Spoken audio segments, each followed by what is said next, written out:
UP में अगर आज विधानसभा के चुनाव हो जाए तो सपा कांग्रेस का इंडिया गठबंधन 224 सीटें जीत जाएगा। बीजेपी का एनडीए सिर्फ 174 सीटों पर सिमट जाएगा। यानी आज चुनाव हो तो यूपी में योगी की बीजेपी सरकार चली जाएगी, क्योंकि लोकसभा चुनाव में सपा कांग्रेस को 224 विधानसभा में बीजेपी से ज्यादा वोट मिले। एनडीए को सिर्फ 174 विधानसभा में अपने विपक्ष से ज्यादा वोट मिले। इसका मतलब साफ है कि अगर आज यूपी में विधानसभा के चुनाव हो तो सीएम योगी की बीजेपी सरकार बहुमत नहीं पाएगी। यूपी में विधानसभा की कुल सीटें 403 है। इनमें बीजेपी ने 2022 में 255 सीटें जीती थी, लेकिन अब बीजेपी को सिर्फ 162 सीटों पर ही बढ़त मिली है। यानी आज यूपी में चुनाव हो तो बीजेपी ने 2022 के विधानसभा चुनाव में जितनी सीटें जीती थी वो सीटें बहुमत से भी बहुत कम हो जाएंगी। जबकि सपा कांग्रेस के इंडिया गठबंधन को देखें तो सपा ने लोकसभा की 37 सीटें जीती और सपा 183 विधानसभा सीटों पर आगे रही, जबकि कांग्रेस ने लोकसभा की 6 सीटें जीती और कांग्रेस 40 विधानसभा सीटों पर आगे रही। सपा और कांग्रेस दोनों मिलकर करीब 223 लोकसभा सीटों पर बीजेपी से ज्यादा वोट मिले हैं।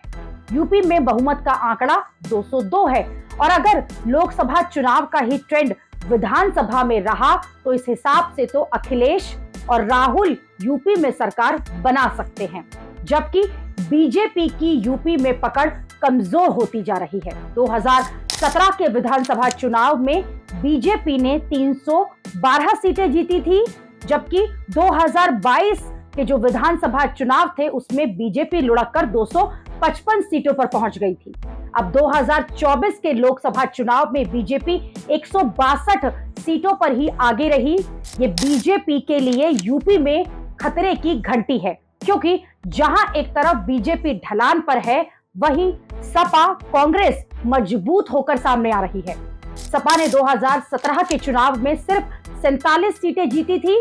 2022 के चुनाव में सपा ने 111 सीटें जीत ली थी, लेकिन 2024 में सपा को 183 सीटें ऐसी है जिन पर बढ़त है। कांग्रेस ने 2017 के चुनाव में सिर्फ 7 सीटें जीती थी और 2022 के चुनाव में कांग्रेस को सिर्फ 2 सीटें मिली, लेकिन 2024 में कांग्रेस को 40 सीटों पर बढ़त है।